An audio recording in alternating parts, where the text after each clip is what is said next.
ছোটবেলায় আমরা যা যা ভাবতাম। নাম্বার 1, বঙ্গবন্ধু শেখ হাসিনার স্বামী।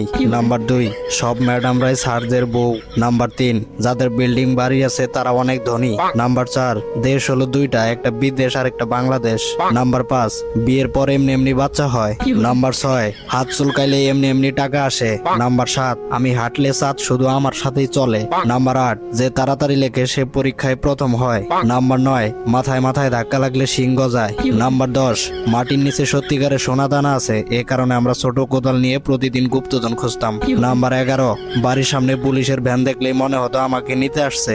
নাম্বার 12, কারো উপর দিয়ে একবার গেলে সে কখনো লম্বা হতে পারবে না। এরকম আরো অনেক কিছু ছোটবেলায় ভাবতাম। আপনার সাথে কয়টা মিলছে কমেন্টে বলে যাবেন।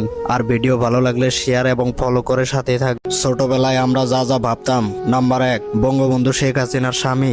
নাম্বার 2, সব ম্যাডামরাই স্যারদের বউ।